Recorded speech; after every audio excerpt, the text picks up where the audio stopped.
Welcome everybody to day 21 of the 30-day Trader Induction. This is risk to reward ratios.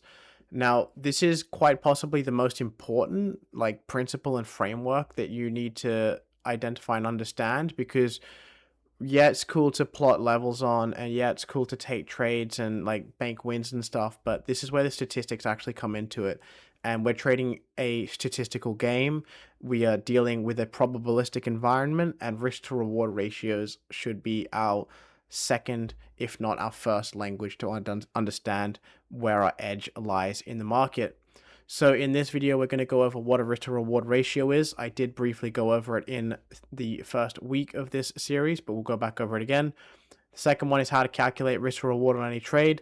Next is why that you can be wrong more than half of the time and still be profitable. This is a very common misconception, that you need to be right more often than you are wrong. That is incorrect. Next up is how to use risk to reward to filter out bad trades before you take them. That's also a nice little final filter. And then building risk to reward into your execution process. Now, what is risk to reward ratios? Like what we're looking at here is the risk to reward tool on the bullish side, and then on the bearish side we've got it here like so. And this is just a 1-to-1. And what we're looking at is an entry here, a stop loss here, and a target here.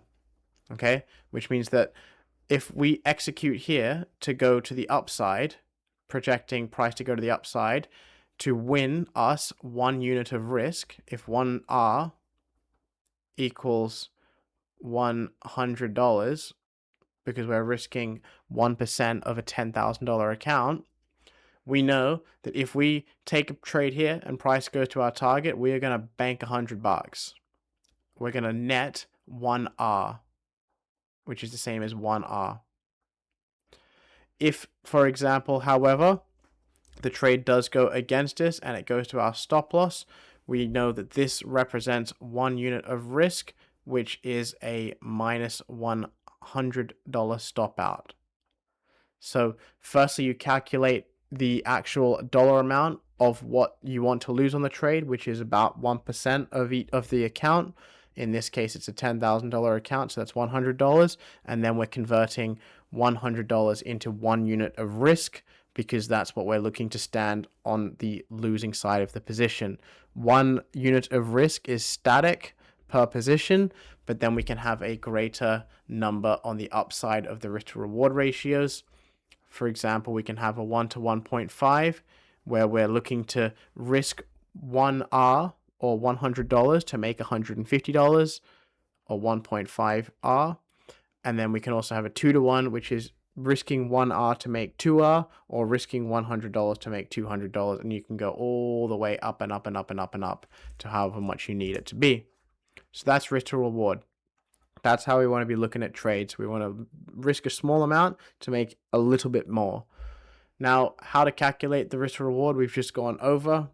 But from a technical perspective, what we can do is just quickly map on the Fibonacci. Here we have our Fib tool. We have our region of support. We know that we want to take a trade around this area here. So what we can do is we can throw on the long tool. We can then put the stop at our 0.854, because that was our rules. And now we know that at the recent highs, which will be the first area of take profits, we can stand to make a 2 to 1 risk to reward ratio, extended out maybe even further to a 3 to 1 at the fib extension, or even all the way up to a 4.3 to 1. So in this instance, this is where we would be looking to make an entry here. We could stand to lose $100, or it's 1R of risk, 1 unit of risk, to potentially make 0.4, which is going to be something like $400 up here. So that's a 4 to 1 risk to reward ratio, or 4.3, so $430. Now, that's how you actually calculate it on the chart, is you plot your risk to reward tool at the entry, you set your stop, which then sets the 1 unit of risk, and then you extend out the take profit to actually get the reward of that equation. Now, this is the important and interesting part. You don't actually need to be right more often than you're wrong to be profitable. And this is a nice little graph that tells us what we need to do. So if we're looking to take trades that are a one-to-one, okay, so we're risking $100 to stand to make $100, we need to be right more often than we're wrong, just by nature of mathematics.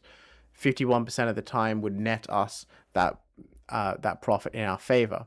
But what happens when we actually start to take trades with a 2-to-1 risk to reward ratio, which means that we need to make that we stand to make $200 on a trade that we're risking $100 and putting that on the line?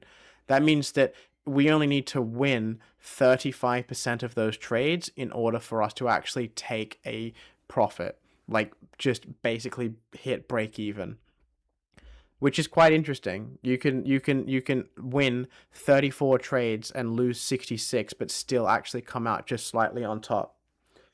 Now, if we take that down a little bit further, 3-to-1 risk to rewards, which is a very decent risk to reward. You only need to be correct and right and have that trade play out to target 26% of the time. You could take 100 trades, only 26 of them made it to target, and 74 of them went to a full loss, and you'd still be in the green.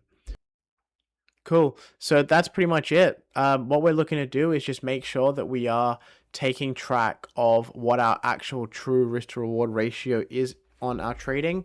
So over a sample size of maybe 100 trades that you've taken, you'll have a average loss and an average win. We don't really want to look at the dollar amount. We want to be looking at the R multiple amount, because that's what's sustainable over time. The account size will fluctuate, but the fact that you're risking 1 unit of risk will indefinitely extrapolate to whatever position size. So when you're looking at your data and you've got 100 trades, not all of them would have made it to the 3-to-1 risk to reward ratio, for example, if you're trailing your stops. So you want to look at your average win and see what the required strike rate is relative to that average win in order to be break even or turning a profit. And that's where you're going to get those individual numbers for yourself to make sure that you're actually building it into your execution process of like understanding, this is where my performance is and this is what I need to achieve in terms of a strike rate to continue being profitable. So look at those numbers, go figure out what your average win is relative to your average loss, and go find that number, because it's not going to be a static 1-to-1, 1-to-2, 1-to-3. You'll have a specific win rate that you need in order to maintain break even or profits. Now, one final thing to note on that is how to use risk to reward to filter out bad trades before you take them. Look at that number and ask yourself if it's a shit position or not. What we really don't want to be doing is risking more than we stand to make. Yes, the strike rate will be higher, but because you'll be risking more than you stand to make, one loss will come and take out a bunch of other losses. So generally, we don't want to go below 1-to-1. We want to keep that risk to reward in our favor. Otherwise, we may as well just pocket the cash, right? And not actually take that risk. So let's stay above a 1-to-1. And that's where we can really start to build out an edge. We're not looking to go for 1-to-100s where you only require one trade out of 100 to win.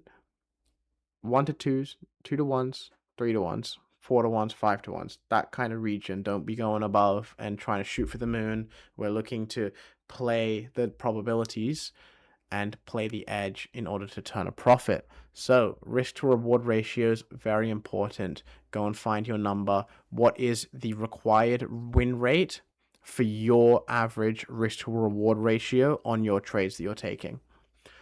That's going to box off the risk to reward section and actually close out the technical principles. In the next video, we're actually going to then go and step through the strategy that you can maybe look to trade and how we're layering on these confluences and all of these rules that we've learned over the last few videos, and build out a process for the execution and the model that we can look to repeat on throughout time.